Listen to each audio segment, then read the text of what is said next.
How many sons is Playboi Carti gonna make with this one, guys? I don't know, because last time he started a whole generation. You guys remember Yeet? You guys remember 10 Cards and Destroy Lonely? None of those guys were a thing that you knew about, alright, before Whole Lotta Red came out, and this album changed everything. Alright, it changed everything. Will music be able to live up to the expectation of that and its effect on the underground in the music industry moving forward?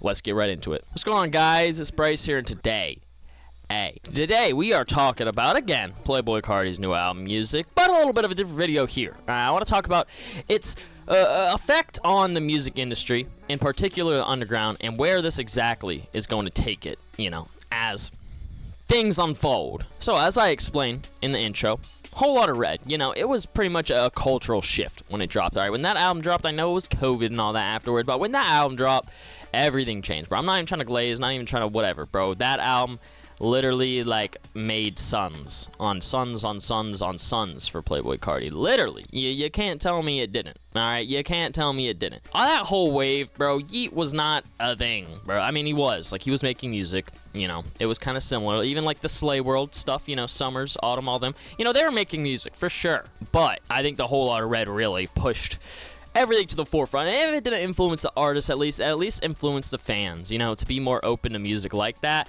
And I think it all played into itself. I mean, even, I just listed Autumn there, he has a whole album that's, basically a Whole Lotta Red ripoff, you know what I'm saying? Now, I like that album, but, you know what I'm saying?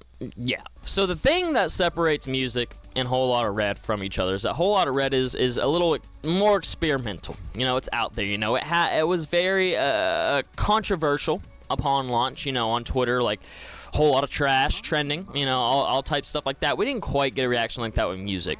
I think music was a little bit more mixed, but instead of on either ends of the extreme, it was a little bit more in the middle of oh, I kind of like it or I kind of dislike it, because it was more normal of an album, and we knew this going into it. A lot of themes of just trap, especially geographically Atlanta, bass trap, stuff like that.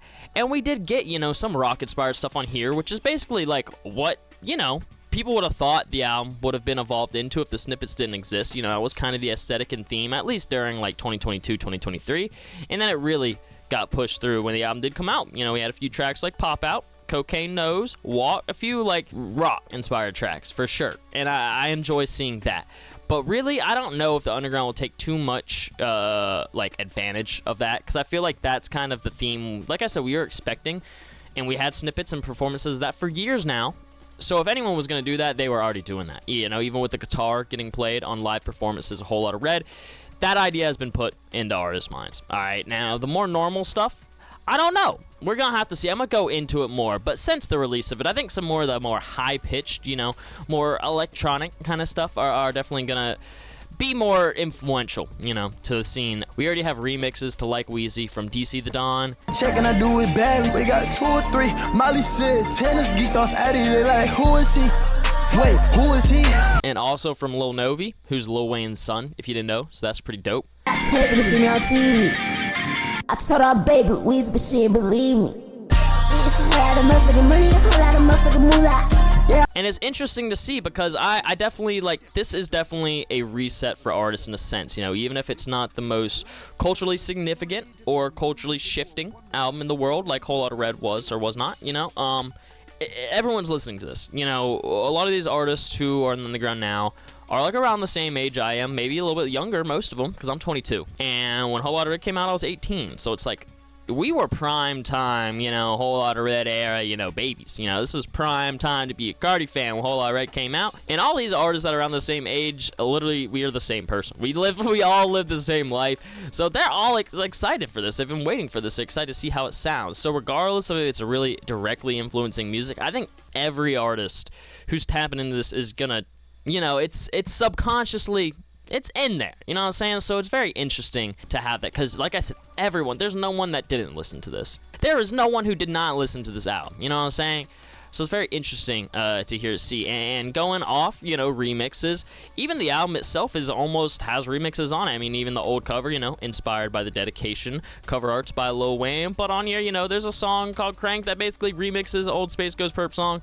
And then even Like Wheezy, the song that they're remixing is literally pretty much a remix of Rich Kids, one of their old songs. So it's I definitely see the themes kind of repeating themselves, you know. And also, I think having a DJ or someone host your tape is going to become more popular. And I think they're going to be more tape styles. You know, this is an album, but it's kind of a mixtape, bro. I'm not going to lie. Just the way it's themed and based around and the different types of songs, short songs, long track lists, it's more mixtapey like. And I think we might be expect to become that, see that in the underground a little bit more. But hosting your tape with legendary DJs like Swamp Izzo, I mean, this man Swamp Izzo has done Young Thug stuff, Young Scooter, Atlanta legend, bruh. Literally, it has helped launch the careers of Gucci Mane, Future, Young Thug. He was Cash Money's official DJ, and he's toured with Lil Wayne, Drake, Nicki Minaj, bro. And he previously served as the official DJ for President Barack Obama's international military tour.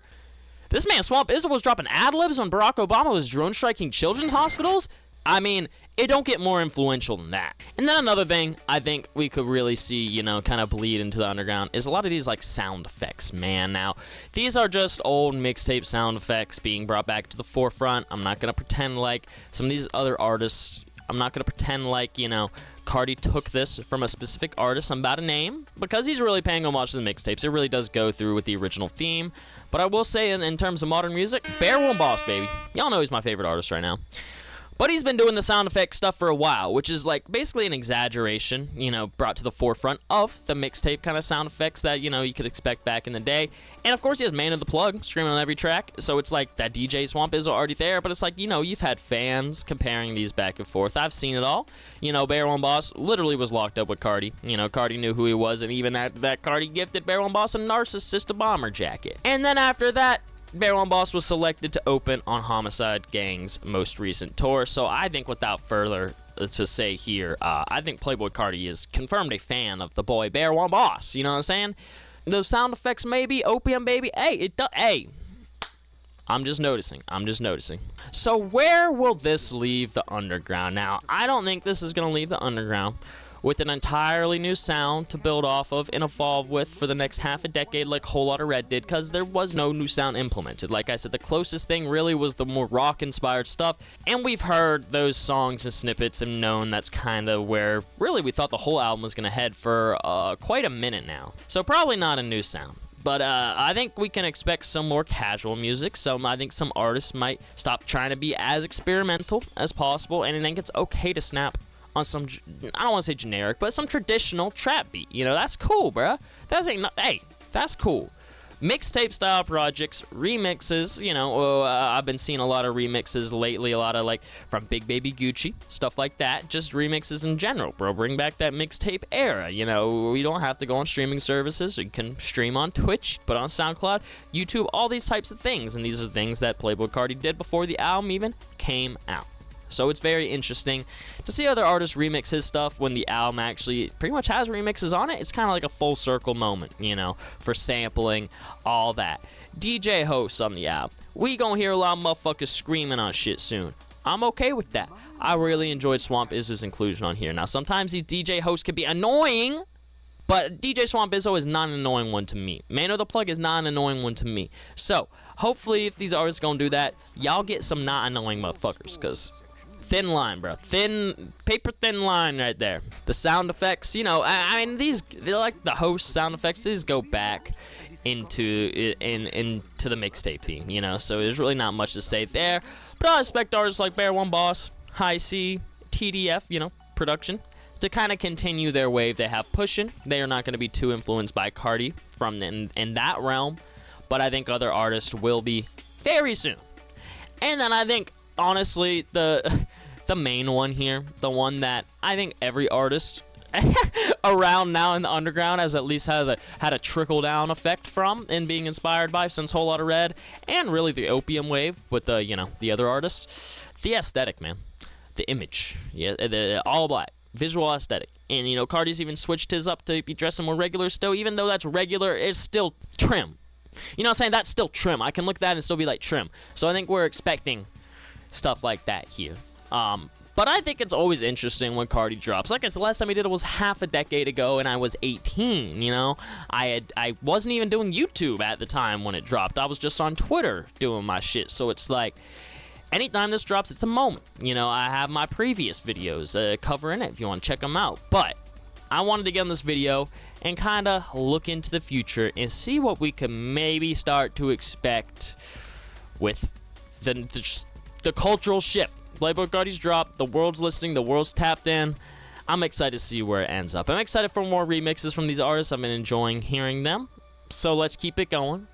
And if you guys enjoyed watching, make sure you like, subscribe, the bell, so you don't miss out on videos, updates, anything like that. Go in the description, follow my TikTok, my Spotify, my Twitter, my Instagram, get that weekly update and new music private plays. Join my Discord down there too. And yeah, it's from Bryce. Peace. That's where the Bryce bitch, and this is how we get it, yeah, you know me, Rob. That's where the Bryce bitch.